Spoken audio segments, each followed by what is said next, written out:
Welcome, everybody. Thank you for being with us today. We have a very great content today. We have Marianne Hughes talking about considerations in special needs divorce. It's a very important topic, and it's the first time that I'm hosting her. And thank you for being here, Allison. Thank you again for being here. But before we start the presentation, we are going to talk to you guys about Partner Resource Network very quick. So Partner Resource Network is the parent training and information centers for Texas, and we are funded by the Department of Education, Office of the Special Education Department, and we provide free resources for parents of children with disabilities and youth with disabilities that we call them self-advocates. Our mission is to empower and support Texas families and individuals impacted with disabilities or special healthcare needs. We serve parents of children with disabilities and youth with disabilities from the ages from 0 to 26 years old. So we have 4 projects serving parents here in Texas. I'm part of the TEAM project, as you can see in the red area. So TEAM project, I'm in Region 13, that's Austin and surrounding area. And we have also Region 20, that's San Antonio. And we have Region 1, that is the Rio Grande Valley area from Brownsville to Laredo. So all that red area is TEAM project, and I'm part of that. But if you are out of that area, we have 20 regional coordinators serving parents here in Texas. Just ask me and I can find out who's the coordinator near to you. Our services are free, and we offer parent workshops, youth workshops, webinars like this one, information and referrals, one-on-one technical assistance. We do a lot of supports in the R meetings and prepare you guys with revision of the IEP. We do once a year a symposium. We offer parent leadership trainings and youth leadership trainings. So for today, your microphone and your video camera is off. If you have questions, please type it in the chat box or in the Q&A, and we will answer your questions during this presentation. Also, we are recording this presentation. We are going to share with you guys a YouTube link that Consolidated Planning Group is going to edit for you, and we are going to share that. And after tomorrow, also in our team, Partner Resource Network team project Facebook pages, we are going to share this presentation in there too. At the end of the presentation, you are going to receive a link with a survey. It's an evaluation about our presentation. Please help us with that. We appreciate your honest feedback. And with that, we report to a grant and we continue giving you guys free presentations and resources. And also, we do not provide CEUs, but if you need a certificate of attendance, please type it in the chat box and I can make that possible to you. So my name again is Veronica Alvarez, and I'm the Regional 13 Coordinator for Partner Resource Network. There is my contact information is also in the chat box, my phone number, my email, and please visit our website, www.prntexas.org. We have great information about everything about disabilities, about special education, you name it. And thank you again for being here with us today. So Allison, thank you for being here. So she's going to introduce Marianne and take it away. Thanks, Veronica. Thanks for having us back. As always, it's wonderful to be here with you. Perfect. So Allison Schaberg, Marianne, you can go ahead and share your screen if you want. Allison Schaberg here with Consolidated Planning Group.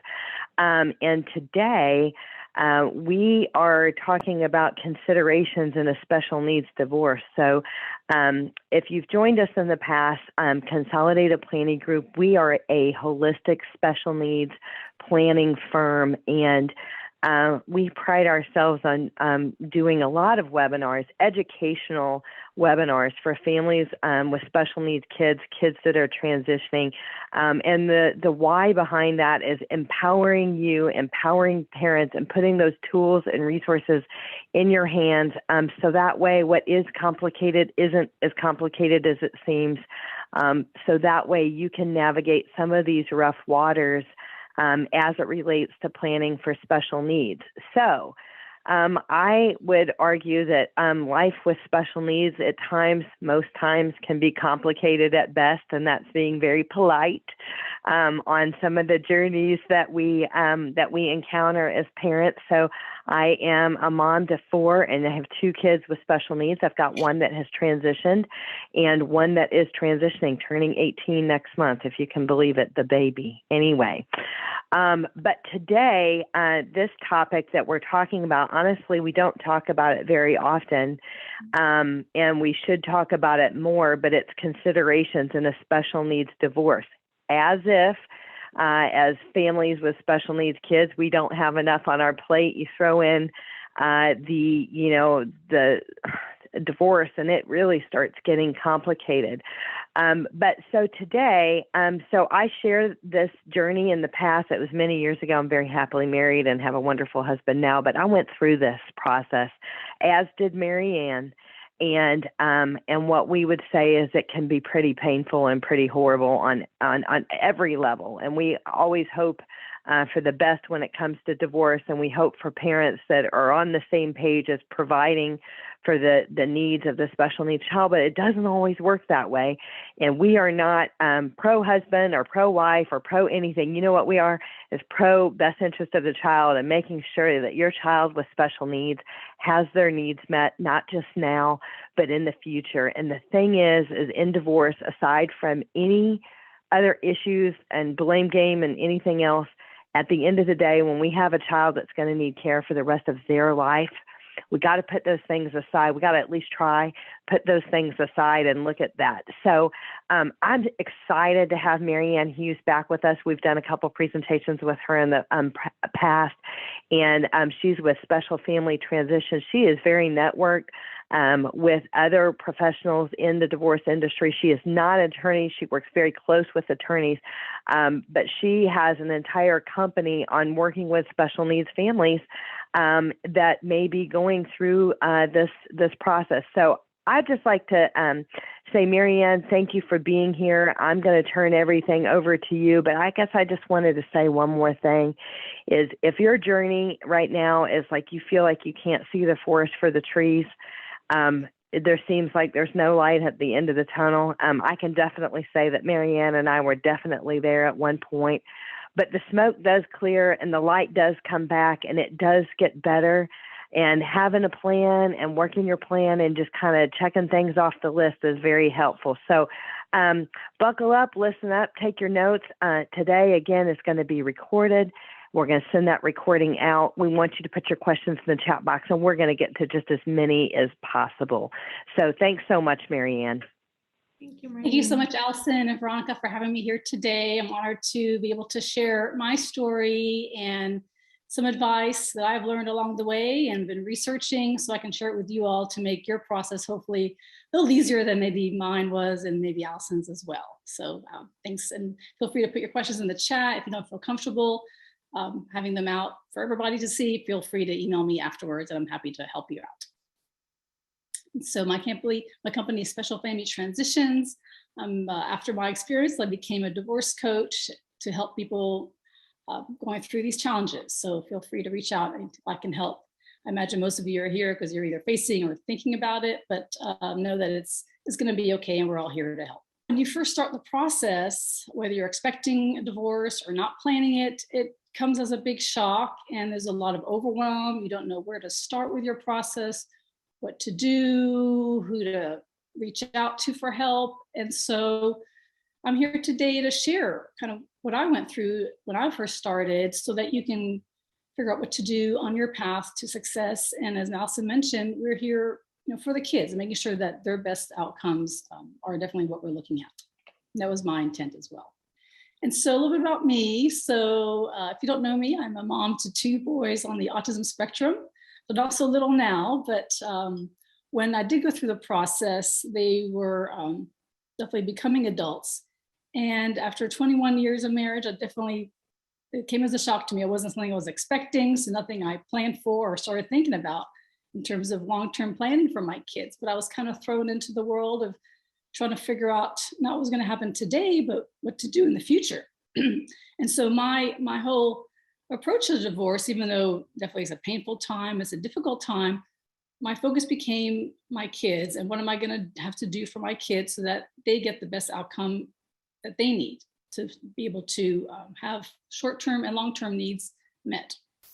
And so as a result of all the things I had to do for them and the research I had to do, it took me a couple of years to go through that whole process and make sure that the outcome that was going to result was really in everyone's best interest. And I'm not saying yours is going to take that long, and hopefully it doesn't.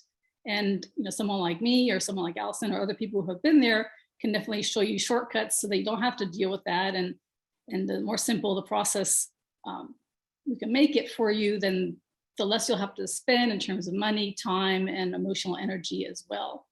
And so now my focus, after getting a great result in my divorce, is now to help others through the process. And so at first, when you first find out you're getting divorced, you may not want to talk about it. You may not want to even accept that it's happening. But the reality is, even though it takes a while to sometimes deal with all the emotions, you've got to reach out to people for support, for help.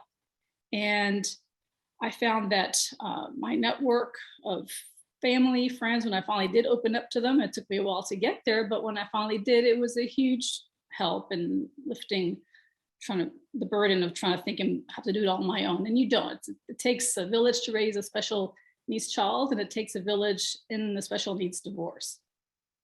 And so there's so many organizations that can help you out as well. 2 of them are on the call today.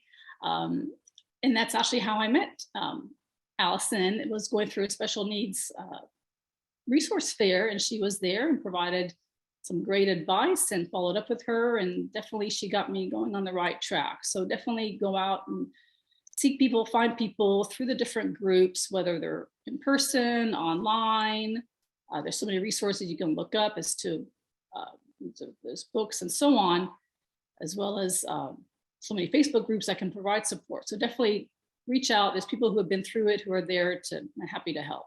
Also, I would suggest having some therapy and counseling, whether it's done formally or in a group or another type of session for you, and not only for you, but also for your kids. They're going through the same thing you are, maybe on a different level and different things that they have to consider, but really their mental health and dealing with this is not an easy thing. And actually, when I was, go ahead. I was going to say that I think that counseling really is important. And a lot of people, they have a feeling that counseling is bad or dumb or expensive or whatever. And I was just going to mention that now this is religious. So if you're not a Christian, this might not be the one for you if you have a different religion. But there is one called Divorce Care, and it's a good one. And it is sponsored through various churches all throughout the United States. And I think it's an 8 or a 12-week program. And so it's called DC Divorce Care. And I thought it was really good. And then also they have DC4K, which is Divorce Care for Kids. So the kids groups meet alongside when your adult group is meeting. And it's really good. So anyway, I just wanted to share that. And you can literally go to their website, Divorce Care, and see where they're offering that locally. And like I said, I mean, if I did that for the greater Houston area, they're all over the place. So do check that out. And the cool thing is I think it's basically free. It's either really cheap. I think you might pay for a meal or something, or free. I think you pay for your workbook. So if you can't afford $200 an hour psychologist sessions, the Divorce Care is a good choice. Yeah, I totally agree. I actually did the program myself, and I definitely recommend it. All I had to pay at the church near me was I didn't have to be a member. Anybody can sign up. It was $15 for the workbook, and that was it. And even then, they can waive that fee if need be. And so, yeah, definitely recommend that. My church didn't have. And also, I wanted to say that you also meet people that are on your similar journey. Because sometimes you feel like you maybe don't relate to some of your old friends that are still married, or they feel divided between you and your spouse because they were couple friends or whatever. So I think it's also helpful to just meet some other people on a similar track or journey for encouragement. So I just wanted to mention that too. Yeah, for sure. I actually have I still have my old friends, but actually I have a whole new group of friends and resources and network that I can count on. So yeah, definitely for sure, your role will expand. The person that you were may not be the person that you're going to be in the future. And that actually, I can tell you from experience, you end up being a better person in the end. It's a process. It takes time, but know that, you'll heal and it'll be okay. But one thing I did find about getting support for kids, and depending on their level of ability, it may be hard to find an organization that is able to offer them support and have counseling for them. With my son, who's higher involved and more needs, I tried taking him to different places and therapists, and they're like, sorry, because of his level of communication and behaviors, they were not able to sign up to help him. And so this became another passion project for me. And so I'm in an organization now called Lone Star Land. And as a service project, my group has designed a series of webinars to help families support their kids in the divorce process, their special needs kids. And actually our first one is tomorrow, in case you're watching this live. If not, there'll be a series. So check out my Facebook page for that information to sign up, and you can still sign up, and we'll have recordings as well in case you can't make it live. But definitely. How is called, Marianne? Lone Star Land, LEND. And it's a great organization where we learn about all different aspects of different disabilities and how to be leaders in the field of autism, and for self-advocates, for family members, and for professionals. So they're also taking applications there. I'll do a plug for them as well. But definitely it's a great program. I've got that on my site as well. So yeah, definitely, the mental health of kids. And so this series will address self-care, will address different strategies that you can do to help your kids. And also we'll have a parent panel of people who have been through this. So Allison and I and a lot of people have been through this, and it's, sadly so common. The numbers I've heard are up to 80% of special needs families will go through a divorce because, it is more stressful than a regular marriage, which in itself has 50% divorce rate. So yeah, know that, it takes a lot of focus to, work on you and on your family. And then there's people there to support you. And so just know that you're not alone. And so, through this process, I didn't know about this back then when I was going through divorce, but there's a whole field of people called divorce coaches. And so I looked into that and actually became one so I could help people get a better result and kind of take them through the process, because it can be overwhelming. There's so much you need to think about and do.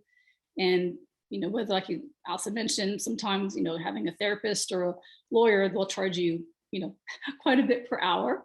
And, divorce coaches and other professionals you might find, are not going to be at that same rate. So know that there's different ways that you can go about getting support. People do it all by themselves too, and that's fine. But if you need help, definitely reach out to those people that can help you. And so, as I mentioned, and Alison mentioned too, self-care is so important as special needs parents. Sometimes we think about our kids and not think about our own needs. And so I know for years I was like that, and it took my separation to kind of wake me up to say, hey, I'm not taking care of myself. And obviously it's not getting me to the right place I want it to be. And so know that you've got to take care of yourself so that you can be in a position to take better care of your children and be able to think clearly and rationally in this divorce process. I think Alison might touch on it just a little bit. This is, very emotional process. And so we want to even, deal with that through therapy and groups and so on. But, we want to kind of, when we can, we're ready, kind of shift then to a more rational and business type approach. Sadly, for this situation, I say sadly because it's a, difficult process for everybody, but look at it as like a business deal or a transaction you've got to get done. When you do financial planning, you've got to, think about the future. And this is the same kind of thing. It's a legal and financial transaction, in effect, is what a divorce is. And so you want to make sure that you're thinking about everything that you're going to need to consider in that. So sorry, it's not really a self-care aspect, but just know that that's kind of where we're all going. We want to focus on our self-care so that we can make better decisions and be better parents for our kids in the process as well. And that may be working out, and maybe taking a nap if you need to, just having a little bit of time for yourself, going out for a walk, whatever your self-care routines and rituals might be. And if you don't have them, then this is a great time to at least start and figure out how to schedule that in your day or a few times a week, whatever is going to work for you. And so there's so much going on. And so you want to kind of make a plan and not just kind of, it is overwhelming and you have a team to help you, but know what's important to you and to your family, because every professional, every attorney, everyone out there has a different approach. So know what's important to you and to your family. You want to find someone that aligns with your values and let them know what's important to you. If having a relationship with all members of your family is important to you in the future, then the way you handle your divorce may be a little different than the scorched earth type of approach. So definitely, I recommend doing things so that you're proud of yourself, and your kids will be happy with the way things are in the future too, because you're really doing this, as we mentioned, for them, and we don't want to put them in a situation where they're going to have to resent one parent for whatever reason, and that happens, sadly. And sometimes you can't help those things, in terms of how the other party is acting or responds. But just know that you're doing the right thing for you and your family to get the best result possible in the best possible way. And so, there's so much to do. So just, kind of make a plan, take steps towards each of those goals. And if you need people to help you in those processes, then definitely there's resources out there for you, and definitely get help from friends and networks from people who have been there. And so, as we mentioned, there's a lot of experts out there. And when you, the main two areas I would say you want to consider in divorce, as I mentioned, are legal and the financial. And then for the legal side, they're going to look at things like how to divide property, the estate, and we'll get into that more in the presentation. But there's not just the divorce aspects, the financial aspects, but also, how to plan for the child in the future, how to do parenting plans, and what documents you're going to need. So my point here is that, you want to find an attorney who's a financial professional who is experienced in special needs. There's so many professionals out there, and all of them can handle it, but unless they've actually done it and understand what the considerations are, then you may run into trouble down the road. So definitely find someone who has experience. You're going to maybe need a family law attorney, also an estate attorney to do the special needs trusts. And in terms of financial things, Allison definitely has so much experience in all the different aspects of current and future planning. So definitely, she can help you with those areas. Well, and I just wanted to reiterate that, Marianne, because one of the things that we talk about a lot is that all things, all special needs, all planners are not like financial planners. They're not nuanced in special needs. Like 99% of them aren't nuanced in special needs. And all estate planning attorney are all divorce attorneys. Again, less than 1% of divorce attorneys are specialized in special needs. They're very, very nuanced in special needs.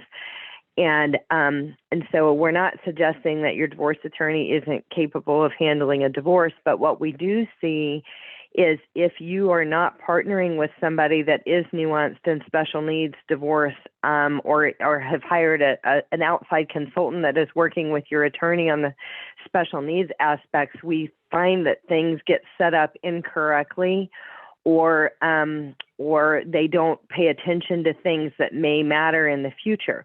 And one of the big things is in the state of Texas, oftentimes child support continues past age 18 for an individual with disabilities.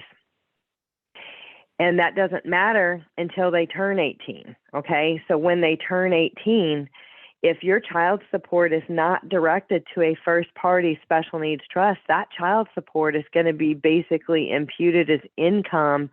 At least 2/3 of it is income against their qualifications for SSI. So your child might not be getting SSI and Medicaid right now because you make too much money and they don't qualify, but it's based off of their assets when they turn 18, not yours. And so also that child support that continues post 18 is income to them, not you, even though it might be coming to you. So there are a lot of little things like that. So if your divorce isn't final or you're working on these things, or if you're shopping, if you're new in this process and you're shopping for an attorney, asking them about what their what their understanding of these things are, or how would they handle these things is really important. And it's going to save you money in the long run, time and money, because it's easier to get these things set up on the front end than trying to go back and undo things that were done wrong and get them set up on the back end. Exactly. You want to make sure that your decree is written in the right way with all the right language so that you or your child are not penalized in the future, for sure. And so, yeah, so divorce can be either simple or complicated, can be short. The minimum in Texas is 60 days, and it could take years if you go possibly the trial route. So my advice would be try to come to an agreement with the other party in terms of the best interest of the children. And if for some reason you can't get there, there's different ways to approach that. But yeah, definitely the longer it's going to take, the more it's going to cost too. So keep that in mind. Yes, and I think sometimes there are some people that I've known that there was just no other way. The like litigated divorce, the court, everything went to court. All matters go to court in front of a judge. That takes time, which equates to years, not months. And it's a lot of money anytime they're going into the courtroom. So the thing is at the end of the day, it's all money. Okay. So on both sides, husband and wife are spending lots of money and the attorneys are winning. And who's losing? Your child's college fund or future care fund for your special needs child and things like that. So ultimately, if there is any way at all possible to do anything other than going to court in the courtroom and to come to these agreements, it is way better. I mean, so it's hundreds of thousands of dollars that could be used on your family as opposed to going to attorneys. So it's worth the while, even if you've got to hire a professional mediator or whatever you got to do and pay that. It is definitely worth it and cheaper. Right. That's where those professionals come into play that have the experience with special needs. You can find special needs focused parenting coordinators and mediators and coaches and people like Allison. So for sure, with the right information presented in the right way, hopefully you can avoid a lengthy and complex, expensive trial, for sure. Marianne, we had a little question, and this is a good one for you to answer. What can I do if I already have an attorney? It's still in the process, but let's say that they've hired an attorney. That attorney has zero background in special needs, and they're realizing maybe that's not the right fit. Should they hire a special needs person to work with that attorney, or what is your recommendation there? Sure. So it depends on your comfort and satisfaction with that current attorney. If you'd like to continue working with them, then by all means, they can get the information through other ways. They can consult with other attorneys who do have the experience. They can bring in someone like me or Allison that can provide information to them so they can, make the right decisions and do the right planning for you. So there's different ways you can go about it.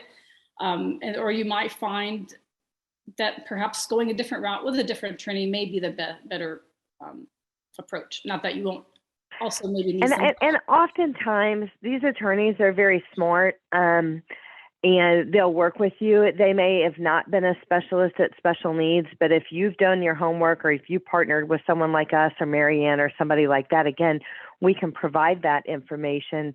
It's not so much that, the human brain cannot understand or whatever. So you don't have to, for lack of better words, throw out the baby with the bathwater. If you've already hired an attorney, you've already paid that retainer, and you are otherwise not unhappy with the attorney, I don't think you should have to feel like that you need to oust them. It's just providing specific information of letting them know, this is important to me. This is important to the future of my child because he has special needs and he may need care for the rest of his life. Future care cost estimates of how much that care is going to be in the future matters. Child support continuing post 18 might be a consideration. child support to a special needs trust, a consideration, the special needs trust being set up.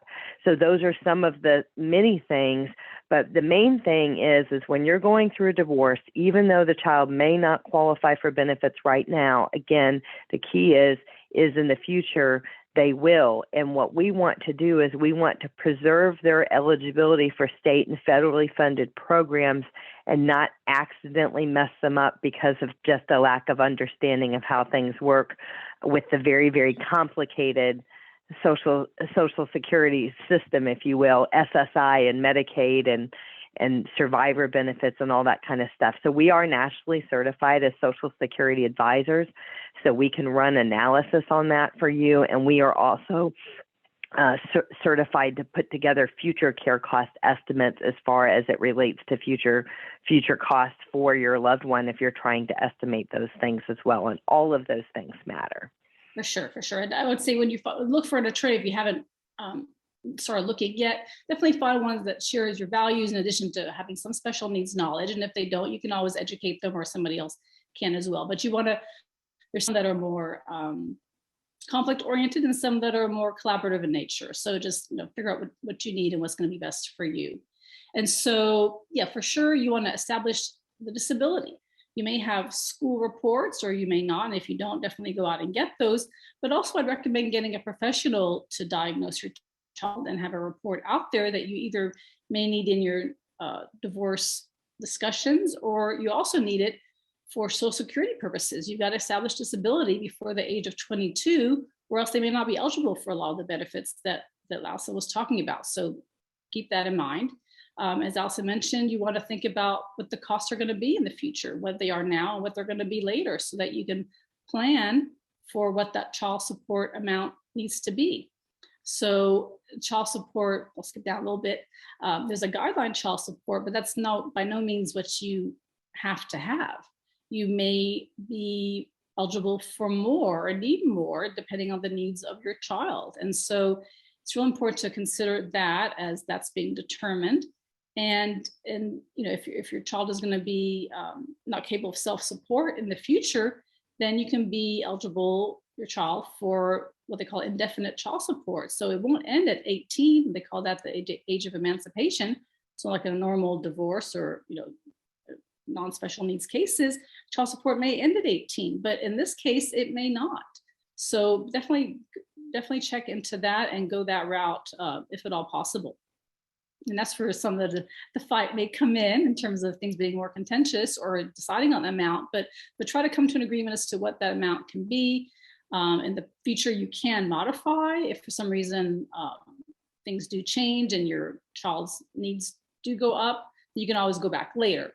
But it's easier just to get things from the start rather than have to hire another attorney, right now or in the very near future.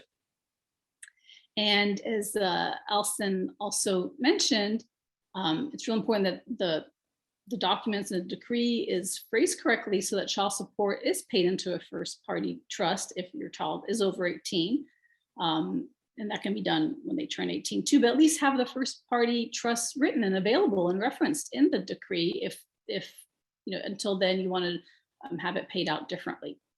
And the reason for that is the government looks at the child's money, and if you have over $2,000 or whatever it might be, then you're not going to be eligible for other government benefits. So for sure, think about those things as well. You don't want to have money in their own accounts, all that. Make sure that that's all done into separate instruments, which Alison can help you definitely set up. And then in terms of the community property, a lot of people assume that your assets and estate is going to be split 50-50. Well, that may be the case, but if there's some circumstances that are out there that either you or the different parties or the judge decides on, then you may get more than 50%. So keep that in mind too. And then depending on your overall level of assets and so on, you may also be eligible for spousal support and maintenance. So as long as it's your child. Let's talk about that for a moment, because that is one thing I would say that sometimes these divorce attorneys that are not nuanced and special needs. They're not always familiar. They're very familiar with the 50-50 state of Texas, but they're not always familiar with the disproportionate share of community property in a special needs situation. And there, there's a million scenarios, and we don't have to go through all of them, but a lot of times in special needs families, what we see is that one parent may have stayed home all these years as a caregiver for these kids, while the other parent, and I'm not doing any roles here because it could be either way, while the other parent went to work and built their career and made a lot of money, and then the caregiver, stayed home and worked really hard as a caregiver, but basically has never worked in the last 20 years or 10 years or 15 years or since the child was born or since the accident happened or whatever, right? And those are usually pretty good, solid situations where that disproportionate share of community property may come into play. So if you're interviewing attorneys, you may want to ask about their knowledge or what their success has been about getting a disproportionate share of community property in a special needs divorce, if that's something that you're considering. And like I said, all attorneys are not created equally, and some of them may have zero experience with that. So just be careful with that. But it is a real thing. And, running a special needs financial planning practice, we've seen many, many times where that was the case. So it's out there. Sure, there's different ways that the pie can be split, so to speak. So if you say go in front of a judge, he may look at the total amount, look at child support, and kind of, figure out overall what is, the divorce and rendition going to look like. But yeah, the spousal support is harder to get, but you can prove, if you don't have enough assets, coming in, or child support or whatever it might be. And I'm not a lawyer, so I'm not using maybe all the right terminology, but that's harder to get than, say, child support would be in establishing those needs. So yeah, definitely look at the total amount and how you're going to possibly work that. And that's where you want to work closely with your attorney to make sure that you come up with the best package and solution that you all can agree, everybody can agree to. And so in addition to all the financial things, you're going to have to look at things like, who has custody. In Texas, there's joint managing conservatorship. But even if the child, can be with both parents, there may be a parent who is determined to be the decision maker or have rights to make medical decisions in other areas as well. So, keep that in mind as well. There's possession schedule. So some people may all have what they call standard possession order or extended, or they may do 50-50 in some cases, where a child is with one parent one week and another parent another week. So depending on the child, and with special needs, you've really got to think about their needs first, because some people may not do well, going back and forth is hard enough for people, say, with autism, to deal with transitions and changes. And so you don't want to do something that's going to put that child in more stress than they already are. Marianne, I think you and I can talk about this from maybe a more educated perspective, because we have grown kids, right? So when you're in the throes of this, a lot of times the kids become this argument piece, or this struggle, this push-pull of, I'm going to take your kids away from you, vice versa, whoever says what, right? And it's just this, I can't sleep at night, this total focus of, oh my gosh, if this happens, and how horrible it would be if you're going before the judge and things like that. Well, first things first, if you have small children, what I want to remind you of is they all become teenagers. And things change drastically. They're not as sweet as they once were when they were really little. But what I would say is that at the end of the day, Marianne's right. So when we have kids with special needs, it doesn't mean mom should never see them or dad should never see them or whatever. But sometimes those transitions are very, very hard. And the thing is as parents, we think we're the ones that are going through this. But ultimately, whether you have kids with special needs or not, the kids are the ones that take the brunt of it. The kids are the ones that are going back and forth every other weekend or however they're doing it. And if we have a parent that's out of state, only seeing that parent a few times a year and things like that, those struggles are real. But I guess what I'm saying to you is they're not always going to be little. They are going to grow up, and the thing is these kids love both parents, and that's the way their brains were wired or whatever. And if, short of abuse and other things like that, ultimately when they turn 18, they can do and say and see whoever they want, however they want, or whatever they want. And they're going to do that anyway. So just finding balance in that. And again, going back to maybe not necessarily spending hundreds of thousands of dollars if you can avoid horrible custody battles, because again, nobody wins. The attorneys win. The kids lose and the attorneys win, and you lose because you're spending lots and lots of money. And oftentimes the answer is when you go into court and you go in before the judge, neither you or the ex are ever really completely pleased with the outcome. There's always some fallout with that. So I just wanted to, I think it's easy to be caught up in the moment of custody battles, and it's hard to see the future of the child will turn 18 or they will become adults and they will move on. And I think those things matter. I mean, Marianne, you can kind of talk about that as well, huh? Right. I mean, for sure. I mean, you want to, don't badmouth the other parent, go into this, knowing that that child has two parents and they want to hopefully have a relationship with both.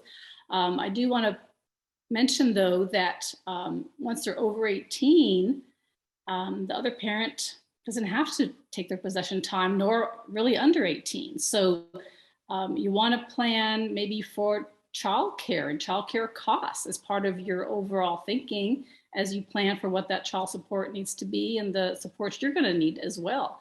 That's something, there used to be two people helping out in the household, possibly. But now, you may be on your own. So definitely, whether or not you get support financially through the divorce for that, just for your own self-care and well-being, try to get some people to help out, offload some of your tasks so that you can do what you need to do for your family as well. And that's an important consideration too, as far as the future cost of care, as far as childcare and stuff like that, especially if there was a caregiver situation that I was explaining earlier where one parent worked and one parent was a caregiver. But now, because of the divorce, the parent that was a caregiver needs to go back to work either full-time or part-time.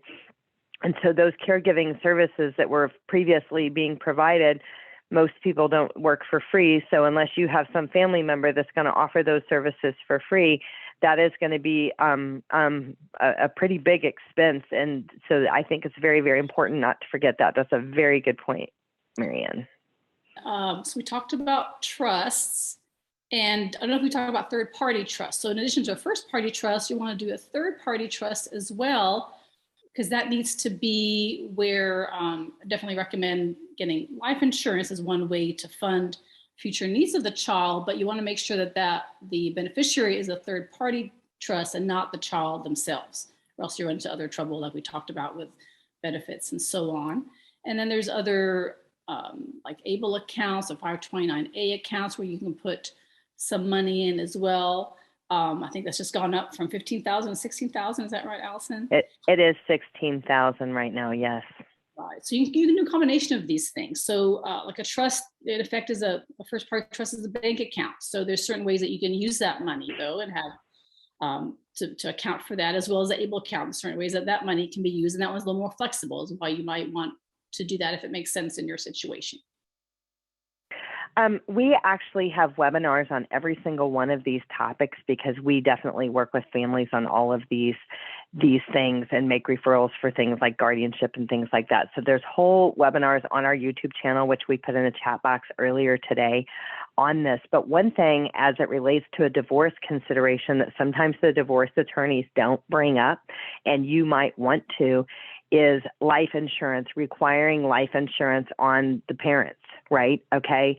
And this is really important because, so let's say for an example that you're a parent and let's say you're getting $3,000 a month in child support. Well, if the parent dies, then your child support dies with them, right? Because they can't earn that money anymore. So life insurance can be a child support replacement, basically, in the event that the parent that's paying child support dies prematurely before that child support commitment ends. And it's the thought of if we have joint custody, if something happens to me, the ex-spouse is going to be caring for the kids. The kids have care needs. The life insurance proceeds can fund future care for the kids. You can leave the life insurance to a third-party special needs trust with a trustee. So you can set it up that way. You don't want to leave the proceeds directly to the kid, and a lot of times people don't want to leave proceeds directly to the ex either. So there is a such thing as leaving those life insurance proceeds to the special needs trust or to the trust for the benefit of other kids that may not have special needs. So this is a real thing. And this is another good thing, that if you want a court order or if you want a requirement in your divorce that each of you are going to maintain life insurance with the trust for the kids as the beneficiary, you need to get those in those documents, on the front end, not on the back end. Because if it's not in your document and you want this later, I would say a really small percentage of exes agree to life insurance if it's not in that document requiring them to do so. And again, this is just good. It's good protection for everybody. So even if you're getting the child support, you should still have life insurance on yourself that's going to fund the trust, because if something happens to you, the kids are going to the other person. So it's kind of an equal thing. So we want to insure the person that's paying and insure the person that might be doing the caregiving, both equals.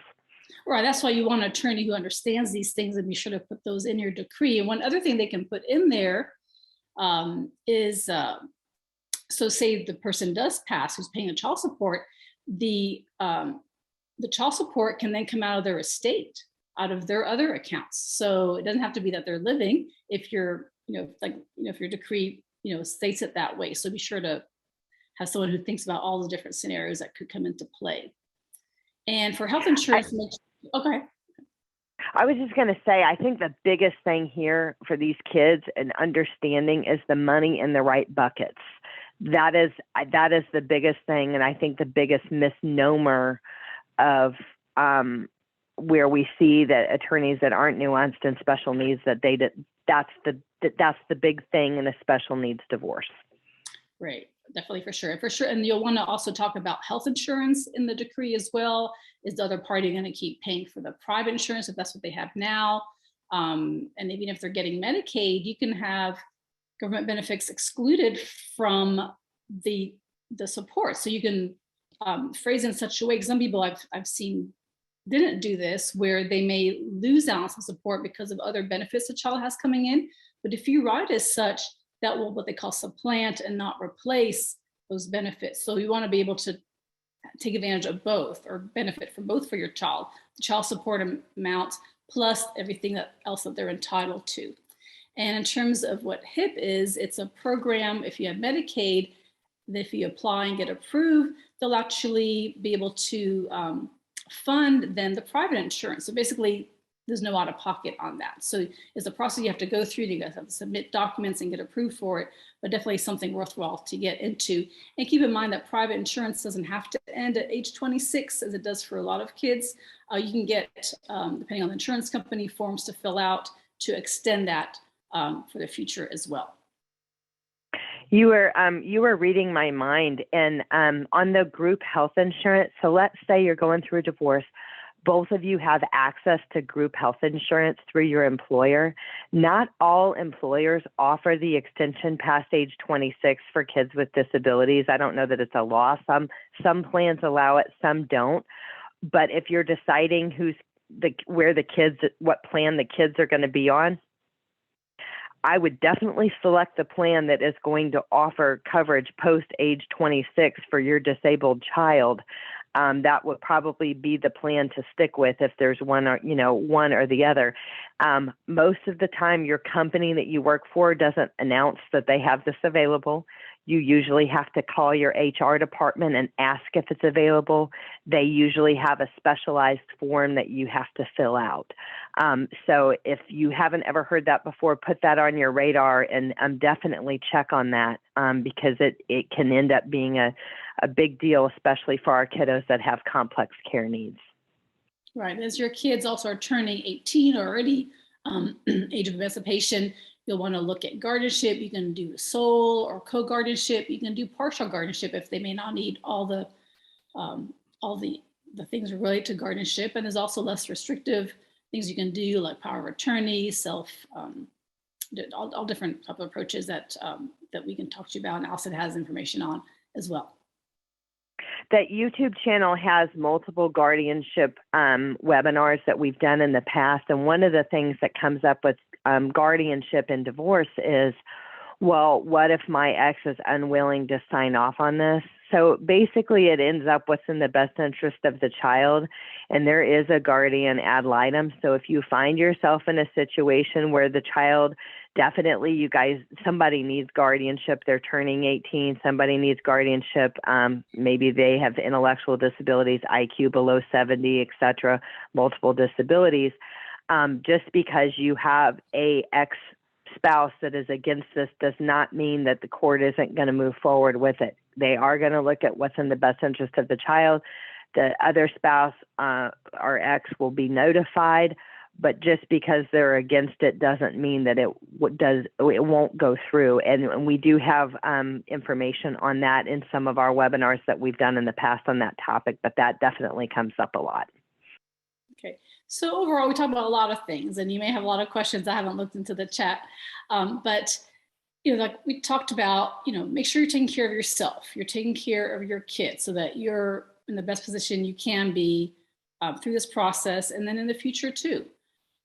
Learn all you can about the divorce, what your rights are, what you're entitled to, what your children are entitled to, and seek and accept support and advice from others who have been there and have that knowledge. You're not going to know it all, even if you try to research it all. There's too much out there. So definitely, find the right resources to help you get through the process and get what you need.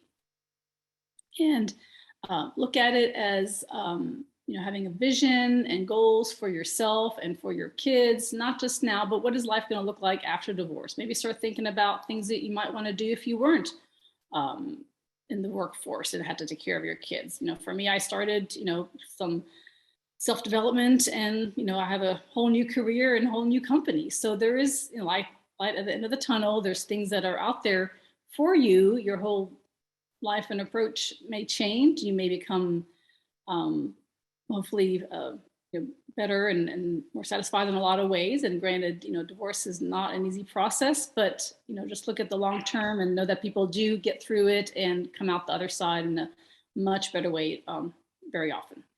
And we talked about getting your team in place with people who understand the process. And there's so much that even though you have a team that you're going to have to follow through on, they're going to need information from you. You're going to have to provide information that either needs to be done for the divorce process or for financial things, for guardianship documents, whatever it needs to do. I mean, you still have to put in the work, but know that you can do it, stay positive, be strong, and don't give up. Like church always say, don't give up, don't give in, right? Whatever the exact quote is. But just know that you don't need to be pressured into something that you don't agree to. Just be sure to do what's right for you and your children once you understand what all the needs are and all the long-term implications and costs in the future. And you may not get everything you want, as Allison said, but just come to the best agreement. You may need to negotiate and look at all the different circumstances, but try to together come to an agreement that's going to be in everyone's best interest. And so I'm happy to help you as well, create that vision and help you think outside your current situation. I know right now it's hard when you're dealing with a divorce and dealing with so much to think about the future, but I can help you do that, let you know what the process looks like based on different people's experience and some of the steps involved and connecting you with people who are knowledgeable in this area. And a lot of times there's a lot of things you need to do to prepare for lawyer meetings or think about, and I can help you definitely in all those areas as well. So basically I'm your partner in the journey. If you need someone, by your side, if it's too much for you to handle on your own, or just kind of need some guidance, whatever you might need. And I do offer a lot of free videos as well and resources on my YouTube channel. Everything's under Special Family Transitions. So check out my YouTube channel. Try to address a variety of issues from mental health to working with different lawyers and professionals, and just things to think about as you're making decisions and going through the process. And so I have a YouTube, Facebook, Instagram. I also have a group that I started that hopefully will get more involved in, but just kind of setting that up for maybe more private conversations in a group as opposed to having everybody involved in that. So feel free to send me a request if you're interested. And that's on the screen is the name of the group. So please really reach out anytime. I do complimentary consultations and just happy to help out in any way I can and take advantage of all the free resources that are out there. Allison's got tons. We've got a lot of things that we do a lot of, as I mentioned, the Lone Star Lend ones are coming up, and there's so many resources out there. It's just a matter of finding them and understanding what is important in your situation and doing the best for your children. So we're coming to the end of our presentation, and one of the things, at the end of our presentation, we always talk about things that should be on your radar. And I know you got a lot on your plate if you're going through this right now, but when it comes to a special needs child, a child that might be transitioning or getting closer to age 18, these are some things that should be on your special needs planning radar. We literally have webinars on every single one of these topics in detail on our YouTube channel, so you can definitely check those out. But I think it's important to understand, don't we know about the division of property, right, and how much that hurts? But it's time, at the point that happens, it's time to, back up and punt and regroup on where are you going forward. Has your will, has your power of attorney, healthcare power of attorney been updated? Have you updated beneficiaries on all of your accounts, 401ks, 403b, former pensions, life insurance through work, life insurance that you got 20 years ago that you forgot about? All of those things are really things that are really important after you've gone through the divorce process, and we can certainly lighten the load on some of those things. But definitely join us again, and you can go to the next slide, Marianne. For our next webinars, you can find our YouTube channel. I did put it in the chat box. And again, all of our webinars live out there. So if you've missed one, the next day or so after the meeting, it does go out there. Everybody who attended today is going to get a copy of today's slides, and they're also going to get a copy of the recording either today or tomorrow. We do free initial consultations to learn a little bit more about you and your journey and the step that you're on, the planning that you've done so far for special needs, the questions that you have, or the help that you need as far as determining those future care costs or the Social Security analysis. We can certainly do all of those things. So you can take a picture of that QR code, and that goes right to our booking link. And then, of course, all of our contact information is there and also in the chat box. So it has been a pleasure, as always, Veronica, being here with you and Partners Resource Network. Thank you for allowing us the opportunity to chat about these things today. And again, for everyone that's here, it is going to get better. There is light at the end of the tunnel. It is not always going to be this difficult. We definitely been there, done that, got the T-shirt. It does get better, and we're really glad that you attended today, and we hope you feel empowered and that you've taken away some things that you can implement, you can talk to your attorney about, and if nothing else, you take away the fact that you're not alone and there are people here to help, and absolutely feel free to reach out to us. Yeah, thank you so much. Appreciate you all having me today and then taking the time to participate in the presentation today. Sorry we didn't get to all your questions, but feel free to email us and we'll be happy to follow up as well. Thank you so much, Marianne. The content, the resource, everything is great for our audience. Thank you guys again, and hope you can join us tomorrow. We have a great presentation again with Allison, talking about college education for special care, children's in transition and stuff. So thank you so much. See you in the next one.